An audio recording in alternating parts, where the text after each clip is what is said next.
race. So going to be very difficult to walk away with a clean win on this one. As the board goes sideways, we're only moments from the start of this one. Out the gate they go. Jackson there on the 215 got a good jump, but it looks like Moss again continuing to get those good starts. An awesome jump out of the gate from Matt Moss, but keeping it tight on the inside. Justin Brayton carrying that number 1 on the Honda machine, slots himself into first place. Matt Moss back there in second, who had a mammoth crash in practice. A huge step over the handlebars on the gator back section, which we're about to approach any second now, and he was lucky to be out here at all. I did get to see him as he came in. The bike was absolutely bent up, and he looked like he was in a lot of pain as he came back in. So just to see him on track is pretty impressive. But he has lost that position to Josh Hill, who's moved into second place. Wilson, a lot of pressure there now on the back wheel of Moss as well. Okay, so yellow flags waving here. Riders obviously gone down. Riders need to show caution coming through. But have a look at the gap that we're already starting to see from Justin Brayton out at the head of the pack.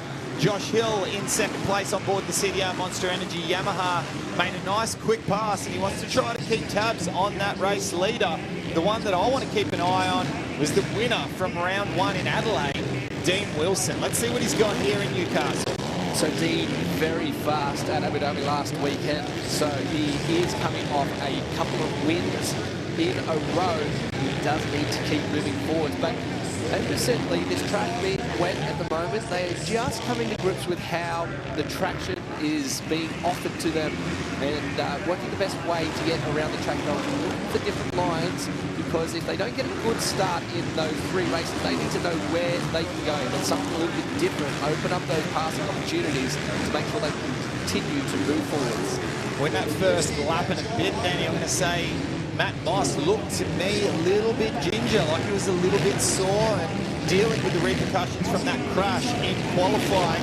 But now that we've got another lap or 2 into it, I must say, looks like he's found his feet again, and he looks like he's back into a bit of a rhythm. And to be able to still be ahead of Dean Wilson, he hasn't really lost too much time off the back of Josh Hill. That's a great sign for the Empire Kawasaki rider. This is a great ride also for Josh Hill there in second place.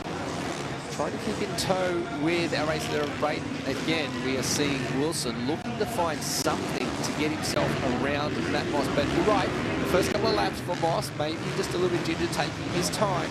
But he is a true fighter. He will continue on and continue to move forward and faster each time he goes onto the track. Well, he come so close to winning the championship last year to miss out by 1 point. And we heard him say in his podium at the first round in Adelaide, he doesn't come here to come second. He doesn't want someone from outside of Australia to win this championship. He wants to get the championship. So he knows he carries good points into this second round, and we've mentioned it a ton of times. I'm going to mention it again. Newcastle can make or break your championship bid this year. Without a doubt, as we see Wilson to the outside again. Just trying to find something that's interesting though. You can just tiptoe around the inside there like we saw Matt Moss do. It is super, super slow going around that inside. However, you don't lose any ground. You still maintain that same position as you go through that next rhythm section. We get a good glimpse here of the number 1 machine. Up and over with that little triple off the top there. And that, of course, is Justin Brayton. Brayton looking in fine form, and when he has his starts dialed in, it is ominous. And I tell you what, his competitors need to start getting nervous. Just passing another rider down there. I think that might have been a 2 machine of Wheezy, unfortunately. Down in that one as we look towards the finish line here. This will be the last turn for Justin Brayton. And this is a return to the winning circle of Brayton. A great win in this one. Josh Hill right there as well. So these boys are certainly finding their form, finding their feet early on in the night. Yeah, fantastic ride there from Justin Brayton, doing exactly what he came here to do. He didn't take the win at round